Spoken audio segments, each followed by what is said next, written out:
On May 10, 2017, tens of thousands of citizens of Venezuela suddenly, as if on command, stop flushing their toilets and massively start collecting their shit in jars like this, with the caption saying, "With great love." They collect them at home in long, neat rows, but not for medical analysis, nor for fertilizer. But why then? In order for us to understand, let's look at this chart. It shows the most oil-rich countries on the planet, and Venezuela is at the top of the list. There is 4 times more oil here than in Russia, twice as much as in Iran, and significantly more than even in Saudi Arabia. It seems like things should be going just fine for Venezuela with so much potential, and in fact, they were. Pay attention. In this footage, Venezuelan President Nicolás Maduro announces a 60% increase of the average salary in the country. By the way, this is the 6th such increase in the past year. It seems like life should be good. But the very next day, tens of thousands of extremely angry Venezuelans take to the streets and begin throwing the shit they've been carefully hoarding all week at the police. This protest will go down in history as La Marcha de la Mierda. Sounds quite poetic, but translated it means the march of shit. These cans contain what are called Puputov cocktails. It's like Molotov cocktails but without the gasoline. The long-range capabilities of the Puputov cocktail are ensured by small teams of 2 people with huge slingshots. Their effectiveness is undeniable. If the hit is accurate, the enemy is not only completely demoralized, but also drowns in vomit. But why such a reaction to such good news? The problem is that when inflation in the country for 2018 alone was around 1 million%, a 60% salary increase sounds like a mocking slap in the face. Even by the most conservative estimates, in the same year of 2018, prices in stores increased 653 times. This plantain costs what your house costs 25 years ago. Toilet paper has become so expensive that it's become cheaper to wipe your ass with cash, especially since paper is almost impossible to find anywhere. The local Burger King uses burger wraps instead of napkins, and there aren't even fries on the menu, so they're serving deep-fried cassava instead. At some point, trucks began driving through cities from which people threw hundreds of millions of bolivars as a sign of protest, and stores stopped counting money altogether. At best, they waited it, and at worst, they refused to accept it at all. Some citizens began making handbags out of money, while others even made entire sculptures so that they could exchange them for some food. That's Lake Maracaibo. These oil wells once worked 24/7, but now they're abandoned, poisoning the fish that Jose and his family so desperately need to feed themselves. There are 60 billion barrels of oil worth trillions of dollars stored beneath this lake, and despite the fact that Jose is literally swimming in black gold, he has nothing to fuel his boat's engine with. So he and his young son have to row by hand with homemade oars. It's not that Jose doesn't have money. Gasoline here is cheaper than air. The problem is in short supply, and things are so bad that the government has limited the sale of gasoline to 1 tanker per car per week. But even to get at least this, you need to wait in line for many miles. 2 days, more or less approximately, to line up for tomorrow. If we're lucky, tomorrow they'll fill up with gasoline. It's a disaster. A total disaster. Losing a day, a whole day of work, of rest, an entire day. It all sounds paradoxical. How is this even possible in a country full of oil reserves? To answer this question, let's rewind 50 years. In the 1970s, Venezuela was the leader in development and economic growth among all Latin American countries, thanks entirely to crude oil sales. The price per barrel was low back then, around $3, but the colossal volumes made it possible to earn huge amounts of money. Venezuela produced 3 million barrels of oil a day. It was a tremendous money-making operation. I could sit in my apartment building and watch the oil tankers coming in and out. But the enormous oil revenues, like these tankers, sailed past the absolute majority of citizens who lived in grinding poverty. In 1999, Venezuelans elected their president, the socialist revolutionary Hugo Chávez. Chávez promised to take everything from the rich and distribute it fairly while jailing the corrupt. And so it turns out that as soon as he takes the helm, the global price of oil soars into the atmosphere. There was so much money that by the middle of the 2000s, the population was receiving millions of free apartments, free gas, a shit ton of benefits, and at the same time the country was drowning in corruption. Venezuela under Chávez is the most corrupt country in Latin America, but who cares if the money's still there, right? Chávez enjoys wild popularity and doesn't forget to fuel it. This footage shows the Sunday Allow President broadcast. It ran for 8 hours straight every Sunday. During the direct line, ordinary people called the president, and right before their eyes, he signed laws, fired officials, and even ordered the constructions of an entire hospital in a week. Thank you all. I'll be waiting for you all next Sunday, where I'll be handing out flat-screen TVs and hosting a podcast with Fidel Castro. The president says, and then immediately starts dancing. And so, with a slight dance, Chávez, year after year, strengthens his control over the army and oil, gradually transforming a fairly democratic Venezuela into a personalist regime with elements of socialism and a personality of cult. His face stares back from every wall, every poster. Chávez isn't just president, he's Venezuela's god. Meanwhile, the murder rate during his reign has increased eightfold. 90% of them aren't even investigated. There is zero oversight of corruption, not a single government agency functions properly. Chávez's all-seeing eyes are the country's symbol. They're painted on every wall, every t-shirt, and even tattooed on this guy's dumb head. They are wide open and see absolutely nothing. They don't see how, out of billions of petrodollars, exactly zero are being reinvested, how infrastructure isn't maintained, refining and new fields are not being developed, and ultimately, the oil industry begins to slowly but surely collapse. This is how the country faces the global financial crisis of 2008, which plunges oil prices and deals a severe blow to the country's fake prosperity. At the same time, Chávez got cancer, underwent radiation therapy, and spent less and less time in the country and more time in hospitals abroad. With one foot in the grave, Chávez publicly hands over his crown live on TV to an unknown figure, Nicolás Maduro. Ustedes elijan a Nicolás Maduro como presidente de la República Bolivariana de Venezuela. Yo se los pido desde mi corazón. And in just 3 months, this same Nicolás Maduro will stand next to the warm corpse of the dictator and declare his rise to the throne. Le juro venir aquí como presidente constitucional de la República Bolivariana de Venezuela. In 2013, Maduro became president and almost immediately sent Venezuela's already fragile economy into complete collapse. Maduro's first mistake is to quarrel with America, its main oil buyer. The second one is to turn on the printing press to cover the budget deficit from the falling oil price. With the third blow, he finally finishes off the oil industry, which is already on its knees, and massively fires the industry's most top-notch specialists who are disloyal to him. Conociendo los corruptos de la época, como la rata inmunda de Rafael Ramírez. Even the Ministry of Oil Industry was fired. He took my house, he forced me into exile, he harassed me, my wife, my family. The cult of personality under Maduro hasn't disappeared either. On the contrary, it's flourished more than ever. Little Maria, from a young age, is already consuming propaganda about how an evil American drone cut off electricity in Venezuelan hospitals. I want a super mustache doll. I'll get you one. And here, for example, is a huge and luxurious mustache car. And don't even ask me to stop because I haven't even started yet. Here's a super mustache puppet, as tall as a 3-story building at the head of a military parade. Amazing, right? Even the most insane dictators of the most vile banana republics probably wouldn't have allowed themselves to do something like this. But Nicolás Maduro, he can do everything he wants because he is super mustache. Just look at this, he flutters like a butterfly and stings like a bee, and the only thing faster than his hook is inflation.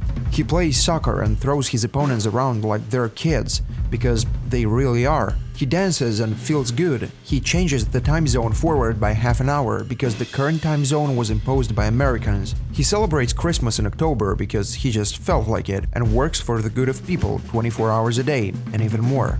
Esto es una labor infinita, las 35 horas del día. Maduro is also a prophet. The spirit of Hugo Chávez still comes to him at night in the form of a bird. Y de repente entró un pajarito chiquitico y me dio 3 vueltas aquí arriba.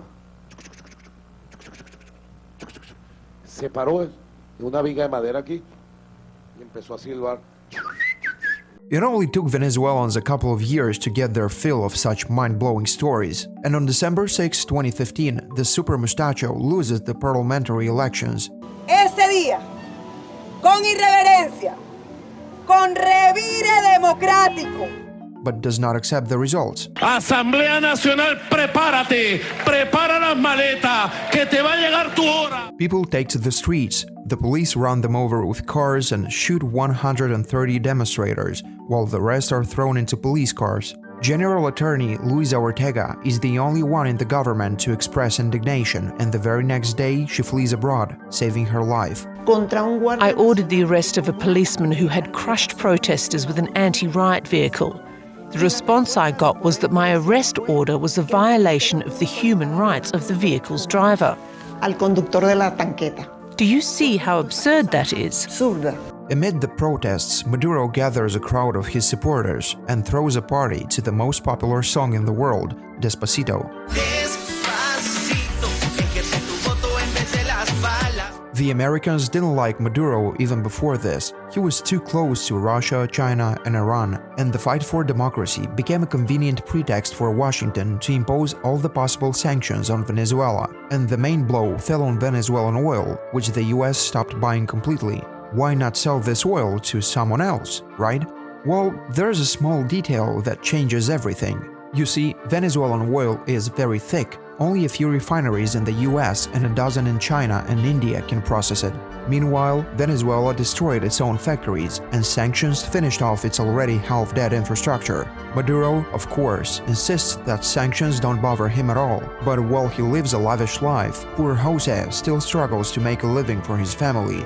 By the way, these shots show Fat-ass in one of the world's most famous restaurants, Salt Bay, and this footage is banned from being shown on TV because it irritates hungry Venezuelans.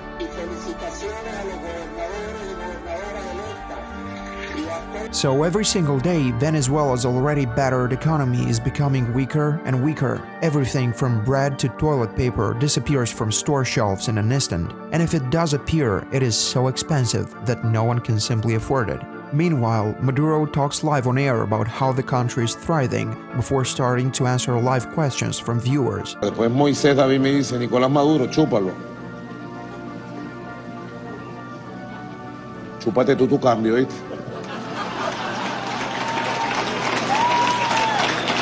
Pa' que te lo chupéis. This is perhaps the only promise the president has fulfilled and even exceeded. After all, under his rule, all of Venezuela has begun to suck. Let's return to Maracaibo again, but not to the lake, but to the town where the lake stands, which has exactly the same name, Maracaibo. This is the town market. You'll find everything here: guts, chunks of fat, skin, bones and cartilage, everything except meat. Well, there is meat here, but there's a catch. They sell rotten meat here. It stinks terribly, there are flies everywhere. But people just don't care anymore, they'll buy anything. Electricity goes out 10 times a day, rendering refrigerators useless and filling the air with a stench of corpses. Rotten meat and its remains are perhaps the only source of protein available to people in Venezuela. After all, 2 pounds of fresh beef cost a third of the minimum monthly wage. People simply can't afford fresh beef, chicken, or pork. But there is a solution. They can scavenge at the local dump, and many do. It's a common practice in Venezuela. Children and adults alike rummage through trash cans looking for something to snack on. The smell of rotting meat fills not only the landfill and the market, but the entire city. Well, for comparison, here's a resident of the capital, Caracas. He's on a special diet called the Maduro diet. Look how fat I used to be. This is how many holes I had to make in my belt on the Maduro diet. Under Maduro, the average Venezuelan lost 24 pounds, and problems began to arise not only with food but also with water. Here's another resident of the capital. His name is John. He's a father of 3 and he can't find any work, so in his free time, he's been digging up the water pipes in his house and making soccer goals for his children. Los materiales, nosotros decidimos romper las tuberías y yo empecé a agarrar aquí.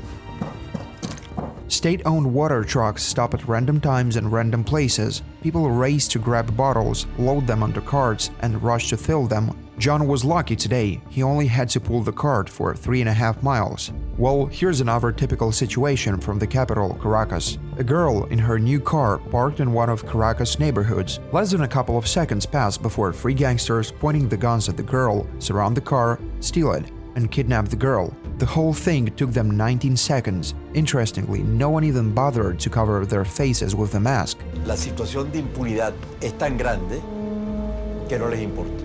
In this footage, the teenagers hold a gun to the same girl's head and demand $200,000 for her life. Ultimately, after 3 days of negotiations, they offer a 98% discount and agree on $3,500. In fact, Venezuela's capital is consistently ranked among the top 3 most dangerous cities in the world. And here's a question for you. How would you describe the most dangerous city in the world? I bet many of you will say it's when people are running in panic with machine guns firing behind them, but that's not the case at all. In fact, it looks quite the opposite. This guy, for example, is lying there with a gunshot wound, and just look at how absolutely nobody gives a shit about him. There's literally not a single onlooker. People are just calmly going about their business. Or here's a typical Monday in Venezuela. The footage shows a huge line at the ATM. Not surprising, as in Venezuela you have to wait in line for everything. At one point, a guy with a gun brazenly approaches another guy and attempts to rob him publicly. While the robber is collecting cash from the floor, he suddenly takes a couple of shots from the victim himself. I think at this point you already have a rough idea of how easy it is to catch a bullet in modern Venezuela. But for more clarity, here's a chart of the country's murder rate since 2000. By the end of Hugo Chávez's rule, Caracas had 120 murders per 100,000 people. That's literally like being in a war zone. Then, in 2013, the mustache superhero Maduro arrived and even managed to beat his teacher. Meanwhile, the Venezuelan police are so busy breaking up marches that 9 out of 10 crimes go unsolved. Venezuelans were so shocked by how Venezuela had transformed under Maduro that a third of the entire population gave up and left the country. That's 7.5 million people. This is more than from Ukraine, Syria, Afghanistan, Myanmar, or South Sudan, and this is under war conditions. And this is what it looks like. Right at the border from Colombia, Venezuelan women are selling their hair to earn at least a little money for the trip. And right here on the way back from Colombia, thousands of Venezuelans are lugging everything they could grab on the Colombian side. Tires, toilet paper, sugar, rice, everything you can't get in Venezuela. Medicine above all, because in Venezuela we cannot get any medicine. To prevent hungry Venezuelans from looting everything they see, the Colombian government even issued a special decree banning Venezuelans from crossing the border by car. The situation at the Brazilian border is even more complex. At one point, the number of Venezuelan refugees in Brazil became so large that Brazilians began burning the buses they arrived on. But do Venezuelans really have a choice? That's a good question. And while you're thinking about it, I suggest you listen to this sound. It's the sound of running out of medication in a psychiatric hospital. Emiliana won't get her pills today and will have to suffer. She has suffered from schizophrenia for many years and is now confined to a wheelchair. She is also blind and has nothing to eat. According to unofficial data, the shortage of medicines in Venezuelan hospitals is 96%. Officially, things are a bit different. Health Minister Luciana Mello publicly states that Venezuela has more medicine than anywhere else in the world, and the problem is not a shortage, but rather its irrational and excessive use. Meanwhile, to prevent Emiliana from disturbing everyone with her screams, she's taken to a solitary confinement cell where she continues to moan, but now no one can hear her. There is absolutely nothing in the hospital, no toothpaste, no shampoo or even soap. Patients are rapidly losing weight and their clothes are slipping off. This is little Santiago, and he has cancer. Antibiotics are not imported into Venezuela, and they are simply not produced domestically. The baby's condition worsens, and within 2 days, the crib is empty.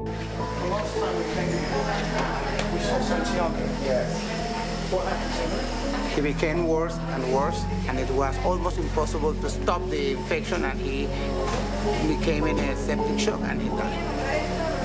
This girl, for example, is undergoing a repeat surgery after the previous one was performed using stitches made of low-quality material, which simply tore and came apart. The situation is not simple, and as time goes by, new problems continue to arise. The new surgery is being delayed. Why? Because in this hospital we have 9 operating rooms. They're working only 2 of them. We are lacking of anesthetists. We're lacking of surgeons. And here's the good news. She lived to see her surgery, but there are also some bad news. Do you have better stitches now, or will it be the same? No, we have the same. Maybe instead of 3 stitches, they have to put 3 more or 6 or whatever. The doctors you see in this video are usually fired, sometimes even jailed for even discussing such issues with a foreign journalist. This man, for example, used to be a doctor at a city hospital and was fired for complaining that his patients were dying like flies from a shortage of medications. I'm supposed to be retired on 5-year time, and 2 years ago they fired me, and every time you say the truth, they see and they can tell you are breaking the law. Because in medicine, you have to say the truth. You cannot cheat on the patient. Despite the threat, the doctor calmly continues giving the interview. I'm not 100% certain, but I'm guessing that with such a salary, you start to view everything in the world with a slight apathy. We make around $30 to $35 a month. Let's return to the word. Quite predictably, after the second surgery, the girl's stitches burst again. The infection returned, and this time it couldn't be stopped. Sorry, but there's no happy ending here. And yet, it would be unfair to say that life in Venezuela is bad for everyone. That's not true. Look, there are music festivals, zoos, a luxurious swimming pool, and even an Italian restaurant with a real Italian chef. All this can be found right here, not far from Venezuela's capital, at the Taqueron Federal Penitentiary, where power has been completely transferred to the prisoners. Bastards who wouldn't even have a place in hell have created their own mini dictatorships here. And behind the walls of these prisons, there are real microstates, where from an economic point of view, things are even better than outside. Here, for example, is a market where you can buy anything, from Coca-Cola to guns, and practically any other substance.